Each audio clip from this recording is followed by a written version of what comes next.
I could tell you so many exciting stories about the island of Malta. It's not only the smallest country in the EU, looks pretty picturesque and has around 300 days of sunshine a year, also the Maltese culture is something special. A quite unusual language is spoken here. Malta has left-hand traffic and a lot of British influences in general. Well, and last but not least, the most unusual buses you might have seen in your whole life. You don't believe me? Well, let me explain. For many decades, bus transport in Malta was unique in Europe. For many years, you didn't see regular buses like these ones on the roads of the island, but instead, these unusual historical vehicles. Unique models that all looked a bit, let's say, quirky, with huge chrome strips, unusual ornaments and decorations. Some even had their own names. And last but not least, all of them were built with extremely loud diesel engines, which caused an enormous noise on the small island. The special thing about those vehicles, most of them were built right here on the island of Malta, and every bus was unique. And those buses were not owned by big bus companies, they were owned by the drivers themselves or by their families. Among tourists, these vehicles had an absolute cult status, and yes, those buses, in their very own way, were some kind of a symbol of the island of Malta. Okay, now you might ask yourself, why is he speaking in the past tense all the time? Well, that's because today Malta's historic bus system doesn't exist anymore. Since 2011, to be precise, you will see those normal, regular buses, like you know them from every other EU country, also on the island of Malta. And Malta's historic bus culture, including all of those old buses, doesn't exist anymore. Today, in this video, I would like to answer the question, how could this actually happen? Why did Malta decide to get rid of its old historic buses and maybe also of its cultural heritage? What actually happened to all of those old vehicles, and what's the situation today? Well, this is the exciting story of Malta's historic buses and maybe also the story of the new ones. Let's go!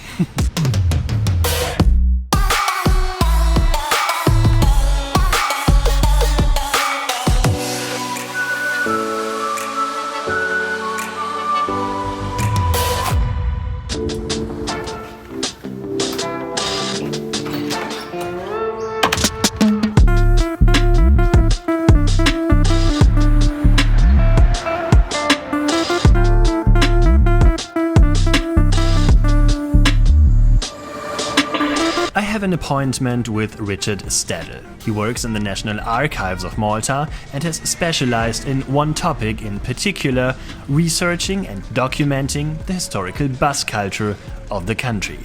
The great thing is, even if these buses no longer drive on the island, there are still a few of them that are used for vintage bus tours for tourists, and one of these old vehicles and its special features, Richard is going to show me today.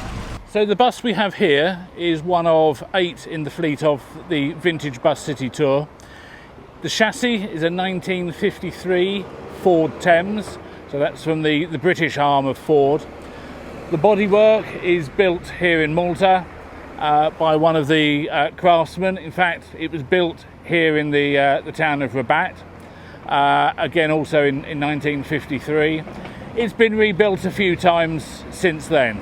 Yeah, but not only the exterior of this historic bus is quite special, also the interior design is a masterpiece. This sort of traditional sort of cabin was quite sort of common in most of the buses.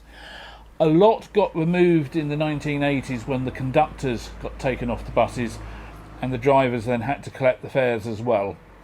And it tended to sort of get in the way of interactions between passengers and drivers. But in this one, this survived, and normally on the corner piece here there would be some sort of religious shrine. You then had normally a piece of painted glass, or in this case plastic. In this case it's the family garage.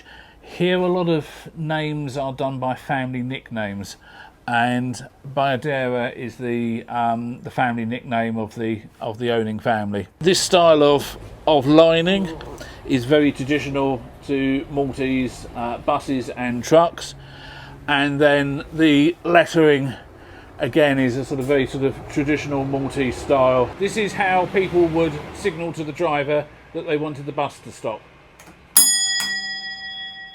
Yeah, that's really loud. Okay, enough ringing for today. Now I would say let's find out how such an old vehicle actually drives. Time for a little tour from Rabat, where we are now, to the Maltese capital, Valletta. St Julian's! Anybody for Valletta? Slima, St Julian's! Yep, you heard it right. That was the engine. In fact, it's not that easy to drive such an old bus, and once it's moving, it makes a lot of weird noises. Vehicles of this age, manual gearbox, but there's no synchromesh in the gears. So to a certain extent it can be a little bit prod and hope, and therefore sometimes you just hear a little bit of grinding of the gears. But it's perfectly normal. And the noise in the back is what exactly? That's the springs. Because all the weight's at the front. At the moment there's not a lot of weight at the back. Once you get a full load of passengers on, the weight stops that squeaking sound.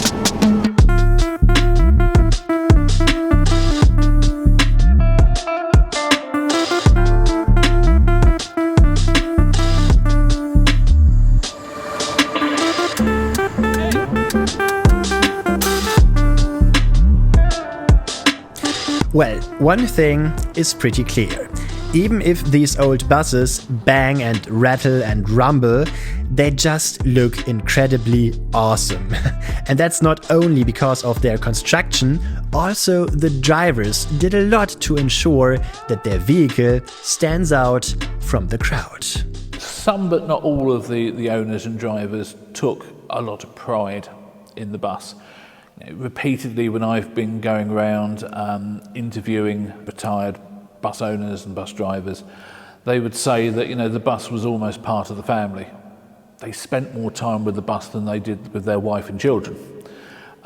So they would take a lot of care, both the external appearance and the internal appearance. But even without these special design features, those vehicles were quite special.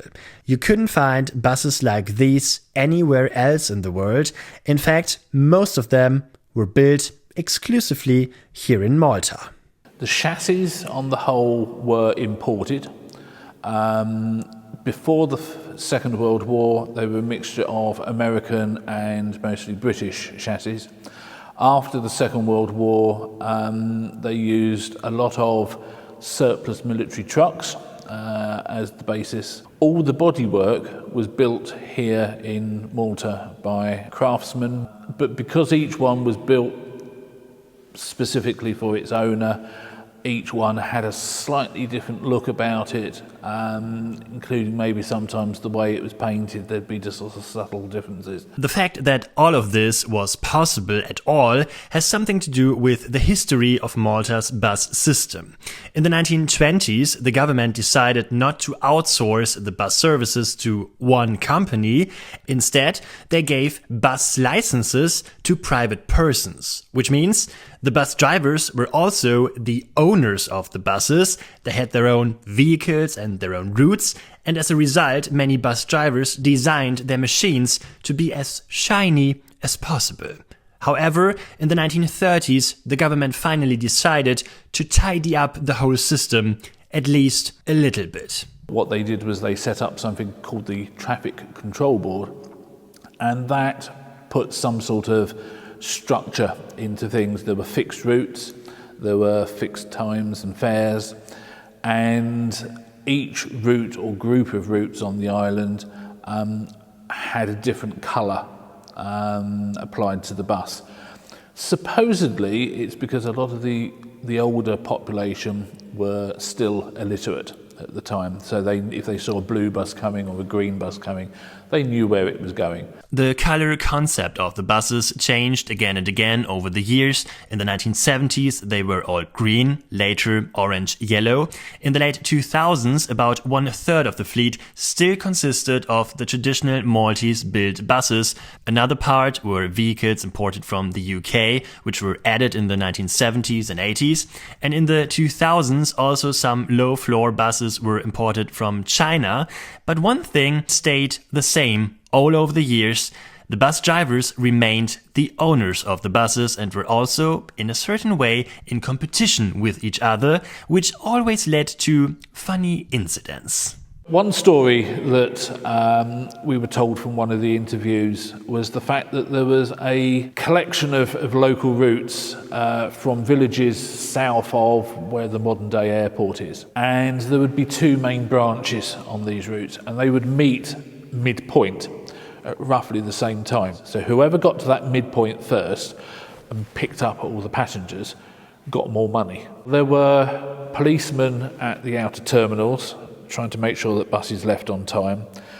There was normally a policeman at the midpoint as well, just to sort of make sure that things were happening. So how could the drivers from one branch try and guarantee they were going to beat their colleagues to the midpoint and pick up all the passengers?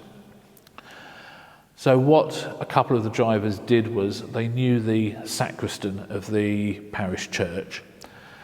They gave him a bottle of something, and he would change the time of the clock just by a minute or two, not enough that anybody would notice. And it meant that they could leave a minute or two early and get to the midpoint. And if the policeman at the midpoint thought they'd arrived early, he would sort of say to his colleague, well, what time did they leave? And his colleague would go, just as the bells were ringing, I made sure myself that they were.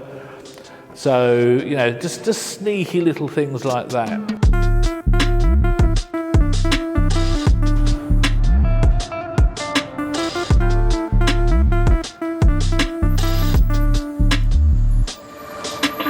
Exciting story, right? Well, now we've learned a lot of things about the old historic bus system in Malta and also the old historic buses. But there is one question we haven't talked about yet, and that is, why the heck are those old buses not operating anymore today, and instead those green modern ones? Well, even though the old historic buses were old and historic and beautiful, they also had a few problems at that time. Towards the end, many of the Maltese buses were getting pretty old. Many didn't even have air conditioning, which can be pretty uncomfortable in a country like Malta, where it gets around 35 degrees in the summer. And not only that, they were also quite polluting. If you ask a Maltese today what he remembers when he thinks of these old buses, it's not just the beautiful looks of these vehicles. It's also the black plumes of smoke that came out of the exhausts. There were times when the bus drivers mixed the diesel with everything possible so they could drive longer distances more cheaply. During these times, the Maltese cities were shrouded in dense clouds of dark smoke. And also the bus drivers themselves became a problem at some point. Many of them in the end were younger men who behaved very badly towards passengers. There were some headline-grabbing cases, for example in 2010. As media reported, a bus driver tried to drag out a Spanish tourist out of her seat to throw her out of the bus. The reason was apparently a dispute over change. At some point, the Maltese government worried about the island's image, and a large part of the population also agreed that the chapter of the historic bus system perhaps should end sooner or later. The government sort of maybe saw the way things were being done as inefficient. They wanted sort of Malta to be seen as somewhere that had a state-of-the-art modern transport system. And that was never going to happen all the time. You had a third of the fleet dated back, in some cases, the chassis to the 1930s. They'd been rebuilt and that sort of thing numerous times, but it was a perception that, this is old, this is something that, we need to replace with something nice and new and shiny. So at some point it was pretty clear something had to be done about Malta's bus system. So the Maltese politics had a plan, which in the end was not their best plan. They gave the Maltese bus system to Arriva, which is part of the German railway company Deutsche Bahn. If you have never heard of Deutsche Bahn, let me explain it to you from a German point of view.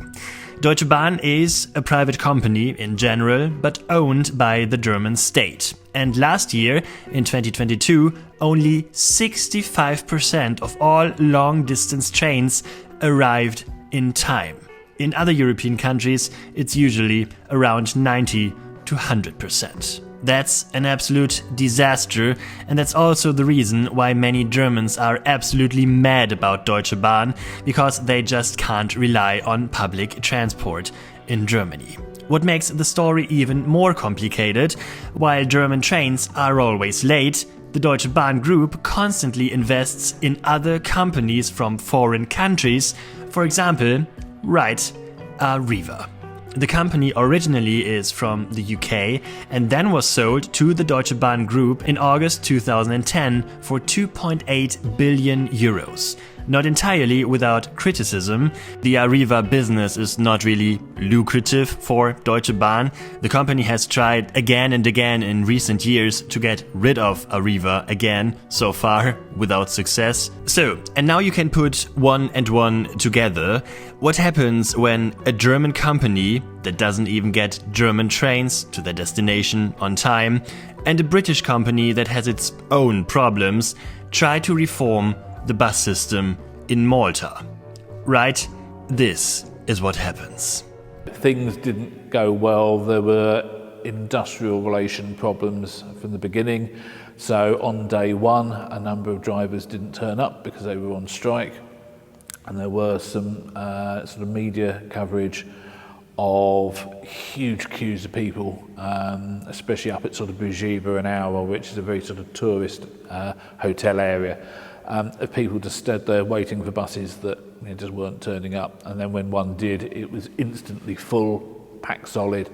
And then, you still had a big long queue of people. What hadn't helped also was the fact that under the new regime, the number of buses had been drastically reduced. The old way of doing it was each bus operated day on, day off. So you almost really had twice as many buses as you needed. The new fleet with Arriva was about half that, 250, 260 odd buses. Well, and those buses were no longer as small and dainty and handy as the old vintage buses. No, Arriva also used really long articulated buses. A good idea? Well, only in theory. Malta's roads are not the widest, and whilst on the whole the routes they were used on there wasn't a width issue, what you end up is you get a lot of cars parked at the side of the road. A 12-metre bus, if it needs to pull into a gap between parked cars to allow something to come the other way, often it can do that. But an 18-metre bus, you're still going to end up with the back end of it stuck out in the road, and therefore there were stories of roads being blocked because these articulated buses couldn't get past each other, or a lorry couldn't get past one, or something. Well, and then, after a few months of operation, those Arriva buses suddenly caught fire every few weeks, and the chaos finally was perfect. Some of that was probably down to poor maintenance. Some of it is believed to have been arson, but following 3 fires within 1 week, the transport minister at the time told Arriva, I want all those articulated buses taken off the road. Now there were about 60 or 70 of them at that point. So Arriva had to hire in school buses and coaches from the private sector and minibuses to try and help keep routes running. And it was, say, a few months after that, they just said to the government, do you know what, this isn't going to work, we're terminating our agreement. Well, and all of that happened at the end of 2013. After less than 3 years, Arriva and also Deutsche Bahn left the island of Malta. For the Maltese, this time is still considered as the Arriva disaster, but this also applies for Arriva itself. Its former boss, David Martin, later blamed bad transport advisors, quote, incredibly bad drivers, and Malta itself. Here's a quote from the British traffic magazine Route 1. We just did not understand the impact of traffic congestion, the differences between the tourist systems, the fact that the police will not control the traffic at all.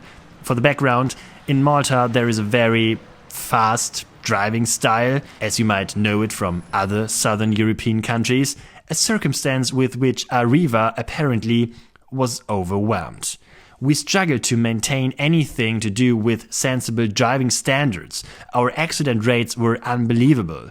The quality of the drivers there was incredibly bad, Martin told the magazine. Well, and in fact, also Richard doesn't only blame Arriva on this. I don't think that's fair. Yes, there are probably some things they could have probably done better during their time here. But they were given a network of routes to run. They were told what the timetables were going to be. So they didn't really have any control over that. And as I say, with hindsight, to introduce a completely new route network with completely new route numbers, new fare structure, a new operating company with probably 2/3 of the drivers completely new to doing it, and to introduce all of that effectively overnight at the height of the tourist season maybe wasn't the best idea. After the Arriva disaster, the Maltese government initially nationalized the bus system. From 2014, the Spanish company Autobuses Urbanos de León finally took over public transport in Malta. Since then, things have been going a little better, but the period of restructuring has left its mark to this day. What a lot of Maltese now tell me 10 years down the line is actually they miss their old buses. They prefer things the way it used to be. What hasn't helped also is that the number of people owning cars on the island has massively increased in the last 10, 20 years. The size of the population has increased. The Maltese economy is doing very, very well. So traffic congestion is a nightmare now. And you kind of sort of got a bit of a circular argument going on at the moment, is that people say they would use the bus if it wasn't for the fact that they perceive it these days to be an unreliable service. And the reason why it's an unreliable service is the buses are stuck in the traffic. The Maltese government is now trying with certain incentives to make the bus system in Malta more attractive again and to get people away from their cars back onto public transport, for example with free tickets. What definitely will not come back to Malta is the original bus system with its historic vintage buses. This chapter, finally, is history. This is the last bus of its kind on its very last route on the night of July 3rd, 2011, just before Arriva took over. A large part of the historic buses later was scrapped, another part was saved, and a few of them are now used on the vintage bus tours across the island. And Richard Stadel, he tries to preserve the memory of that time. It's not just about preserving the historic vehicles, but also the stories around them. For example, the stories of all the former owners and bus drivers. One thing is pretty clear. There is definitely still a lot to tell.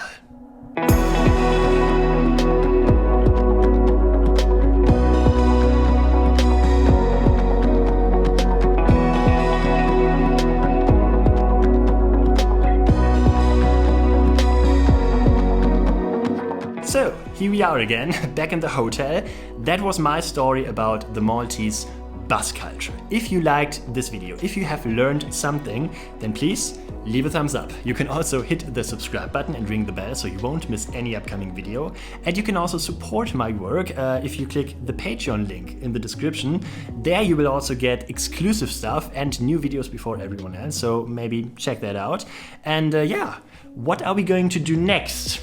I'm not sure, to be honest. Let's find out in the next video. Have a safe journey. See you next time.